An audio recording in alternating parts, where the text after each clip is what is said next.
municipalities two choices in assessing betterments for apportionment. You apportion over 20 years. If you don't pay it up front, you apportion over 20 years. Your two choices are you can charge 5% interest, flat, or you can charge 2% interest more than what you're paying on the bond. That's the only two choices available right now under state law to the town. That's why the extra 2% is on there. That's the difference between the 2 and the 4. The money doesn't go other places. Where it ends up going is it pays the administrative cost of handling the billing. And if there's any money left in this case, the sewers will be an enterprise-funded project. I think that's safe to commit to, that you'll be enterprise-funded for the way that the sewer program works. Which means that if there's any extra revenue that comes back after all the bills are paid with that extra interest that comes in, and there generally is, it's not a huge amount. I know you'd like to think it's a big amount. It's really not a big amount. That money will go to defray other costs that would otherwise go into your user charge bills. And so that $500, if we collect an extra, $50 per head in interest over the course of the thing, the first few years you'll probably pay, 10% less on those costs. That's the way the enterprise fund has to work. There's no way the town can pull money out behind the scenes and use it for other things. It doesn't work that way.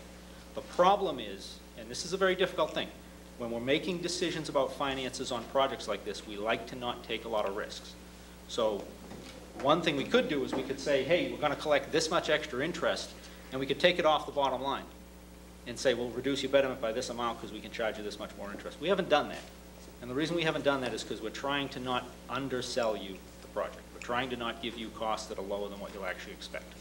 I think that's a reasonable way for it to be depicted. But it does reflect out that it's a lot of money. So I hope you understand that there's really not a lot of options available on the percentage that you get charged right now. Now, the selectmen could make other decisions. They might decide that they want to do legislation that could look at a different percentage, but right now that's what we've got. That's where we are. And then there's one more. The other question, I think, Dave, was probably better for you or Mark, which was, it was the general question. It was the general question, which is when these nice big businesses come in and put their blazing neon lights on Route 28, which will ruin the rural flavor of our community, seeing as that was the argument that took so long with the traffic light in Briars, when these businesses come in and we do see the benefit on our taxes, why is it fair to the orange properties on the map that the rest of the town will benefit by that when we're bearing the burden? It's rhetorical.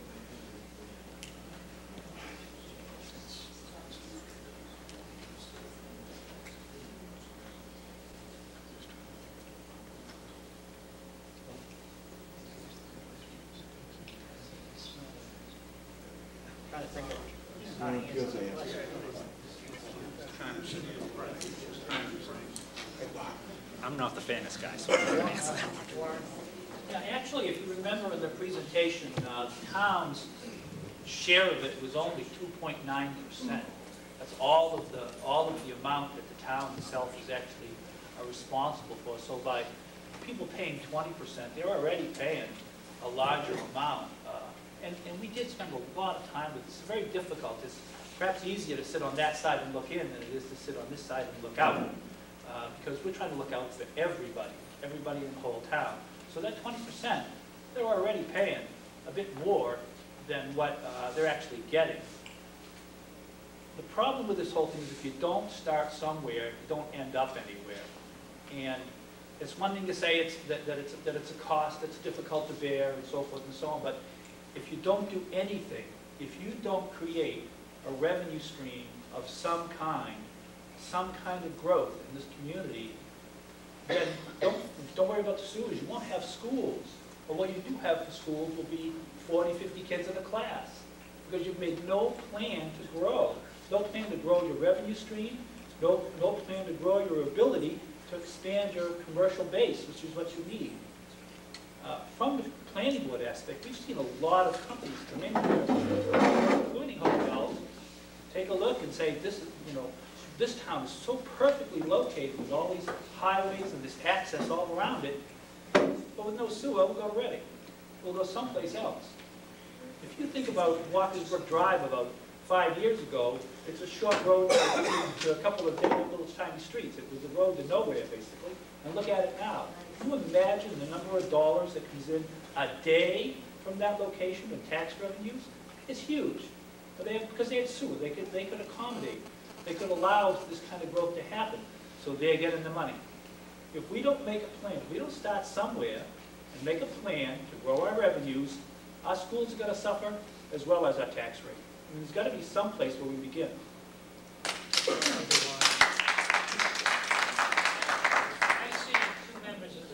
I see a member of the school committee and an ex-member of the school committee. I have a different question. It's got nothing to do with the topic of wastewater.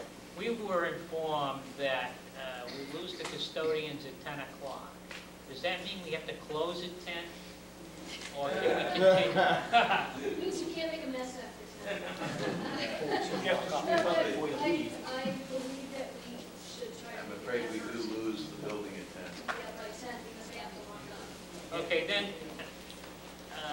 I'll entertain a couple more questions, and then I think the board's got to make some kind of a decision associated with the input that we've received this evening. And I think the way the board is leaning at this point is that we're going to defer any decisions this evening and hold another public hearing. Obviously, there's been a lot of great input.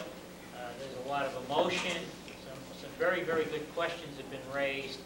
And I think in fairness, and hopefully we'll get a lot of press coverage on this meeting that will interest a larger group to attend a to-be-determined additional public hearing before we get around to making any decisions. And with that, I'll let you have your talk, and then we'll take care of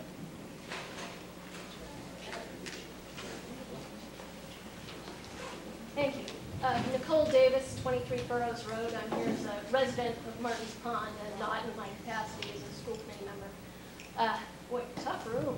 I do not envy this committee. Its job, it reminds me of the last teacher negotiation. But I, for one,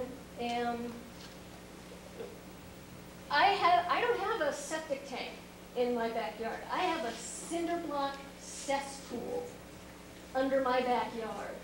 And I don't doubt it's going to cost far more than $20,000 to put a nice, shiny new septic system in there.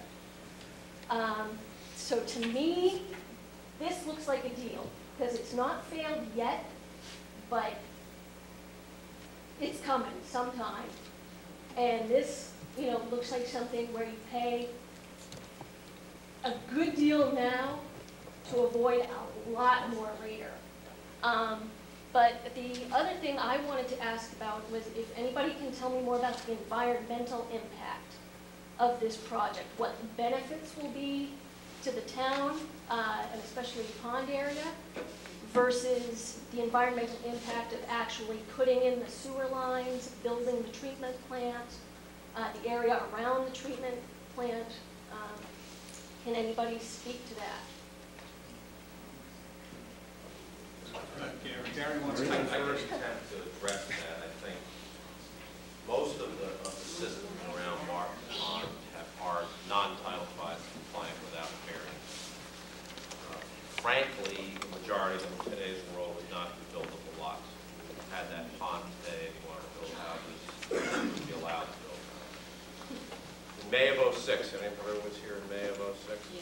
That was the third time we broke the 100-year plane in 10 years. That begs the question of why it's 100-year plane. That's another issue. Wastewater, groundwater, surface water was all one and the same, particularly in that part of town, so that the immediate environmental impact is you had microbial organisms in the surface water in the pond. Okay, that's number one. With respect to the treatment plant, it offers a near permanent solution. Nothing's forever permanent, but a pretty permanent solution, at least relative to our lifetimes. So that when you go to sell your house now that has that cinder block cesspool, they're not taking $50,000 out of your closing and put in escrow for your septic system. Okay, and you have no control over that. So I think that it's a permanent solution in the resale of the home. There are no questions. There's no need to do a Title V compliance on that system. So environmentally, it's viewed by a lending agency as less of a liability. So I think that's some of the questions. Maybe Janet or someone else can answer some of the other environmental questions about the pond and the benefits of the pond. Janet, you had your hand up. Yeah. All right.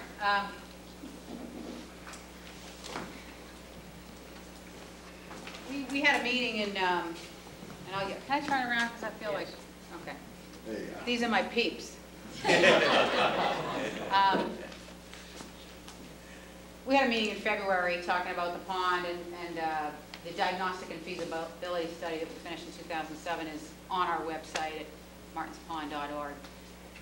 When you go on our website and you look at the diagnostic and feasibility study, there is a section on there about bacteria. One of our goals, and I think it should be the goal of the town, is to return Martin's Pond to being a swimming area. Wouldn't it be great to have an area to swim in our own town? Berry Pond, that a lot of people have probably swam at. Where's the English? Don't worry about it. Is also kind of murky, but it doesn't have bacteria issues. And even though our water clarity is an issue, with the removal of the nitrogen input that the septic systems in close proximity to a pond contribute to the water, which algae feed and grow on, it's likely that the clarity will improve of the pond. Clarity is how visible is it, and that's one of the reasons why we can't swim in Martin's Pond. You have to be able to see 1.5 meters down, which you can't now. If anyone swum at Berry Pond, you can't see your toes in there either, but they pass the water quality standards because they test the clarity first thing in the morning when no one's in the water. What you can't argue, though, is fecal coliform. And the levels of fecal coliform that is a threshold for swimming is 200 colonies per milliliter. It's per 100 milliliters. But the pond can run at 20, 50, 100, 200, 50, 100, 20. And then there's a rainstorm. And a rainstorm soaks the ground that is around Martin's Pond and flushes in E. coli and septic effluent from failing systems around the pond. We have had readings of up above 20,000 parts per milliliter. Okay, so this is not saying that the threshold for swimming is here and we're running about here and it goes to here. We're saying that the threshold for swimming is here, usually we run about here, but when those failing systems come into play because the water is getting flushed in from around the pond during heavy soaking rains, we're talking about up where the airplanes are. I mean, you know, this is something that has to be addressed. The EPA has made it clear that surface discharge of effluent into water bodies is not going to be tolerated. They have sued